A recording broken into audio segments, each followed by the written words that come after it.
വെളിയിലോട്ട് ഇറങ്ങാൻ പോലും പേടിയാവുന്ന അവസ്ഥയിലോട്ടാ വന്നത്. കാരണം ആൾക്കാരെന്ത് പറയും, ആൾക്കാരെന്ത് ചോദിക്കും. ഇതാണ് ഈ മലയാളികളുടെ കുഴപ്പം. ആരെങ്കിലും എന്തെങ്കിലും അപകടം പറഞ്ഞുണ്ടാക്കിയാൽ അത് നാക്കി പോലും തൊടാതെ അണ്ണാക്കിലുടങ്ങി വിഴുങ്ങുക. നമ്മളിങ്ങനെയല്ല, നമ്മൾ അങ്ങനെ ഒരു കാര്യമല്ല, നിങ്ങൾ ചിന്തിക്കുന്ന കണക്കല്ല എന്ന് പറയാൻ എത്ര പേരെടുത്ത് എനിക്ക് പോയി പറയാൻ പറ്റും. നീ കൂടുതൽ വിശദീകരിച്ച് നാറാൻ നിൽക്കണ്ട. ഈ സജന എന്ന് പറയുന്നവൾ റസൂൽ പൂക്കുട്ടി എന്ന് പറഞ്ഞ ഒരു സിനിമ ആർട്ടിസ്റ്റുമായി അവിഹിതത്തിന് പോയതാണ്. എന്തായാലും ഇപ്പൊ നിലവിൽ ഈ പറയുന്ന സജന റസൂൽ പൂക്കുട്ടിയിൽ 9 ആഴ്ച ഗർഭിണിയാണ്. ഇപ്പൊ ഏകദേശം ഇവിടുത്തെ ക്രമസമാധാനം മനസ്സിലായില്ല. ഞാൻ അത്രയും നല്ല പെർഫെക്റ്റ് ആയിട്ടുള്ള നല്ലൊരു കുഞ്ഞെന്ന് ഞാൻ പറയത്തില്ല.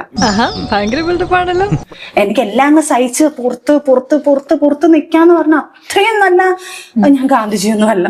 ഞാൻ അങ്ങേ അറ്റം പോയ ഇന്ത്യൻ പ്രസിഡന്റ് ആവും, ഇങ്ങേ അറ്റം വന്ന തനി തറയാണല്ലോ പെണ്ടി. ചെയ്യാത്ത കാര്യങ്ങൾ നമ്മൾ ഇത് ചെയ്തു എന്ന് പറഞ്ഞാൽ നമ്മളിങ്ങനെ ക്രൂശിച്ചുകൊണ്ടിരുന്നല്ലോ. ആ സഖിയിടുമ്പോ ഒരു പൊട്ടലുണ്ട്. നീ കൂടുതൽ കോനായിരിക്കണ്ട. അതുപോലെ എന്നെ കൊണ്ട് പൊട്ടിക്കരുത്.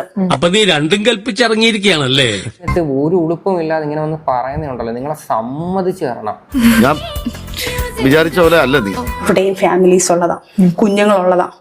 തെളിവ് സഹിതമായിരിക്കും ഞാൻ കൊണ്ടിടുന്നത്. ഇയാളെ ഇനി നമ്മൾ വിശ്വസിക്കൂല. നിങ്ങളുടെ കുഞ്ഞുങ്ങളുടെ അവസ്ഥ എന്താ, അതിനെപ്പറ്റി വല്ലപ്പോഴും ചിന്തിക്ക്.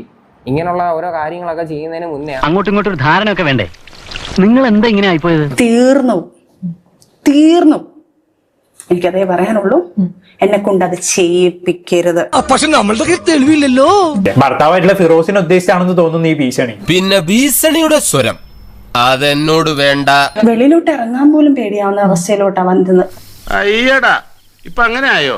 കണ്ടവന്റെ കൂടെ അവിഹിതത്തിന് പോകുമ്പോ ചിന്തിക്കണമായിരുന്നു. നമുക്കറിയാവുന്ന മാർഗങ്ങൾ ഇതൊക്കെയല്ലേ ഉള്ളൂ. ഇമാതിരി തീട്ട കേസുമായിട്ട് ഇനി മേല എന്റെ സ്റ്റേഷനിലോട്ട് വന്നേക്കരുത്. ഇതൊക്കെ പറഞ്ഞാൽ ഇത്രയും ചീഞ്ഞ കേസൊക്കെ സംസാരിക്കുന്നതിൽ നമുക്കും നല്ലൊരു ചളുപ്പ് കാര്യങ്ങളൊക്കെ ഉണ്ട്. പക്ഷെ നമുക്ക് കുറച്ച് ഡോളർ കിട്ടും, അതുകൊണ്ട് നമ്മൾ സംസാരിക്കണം.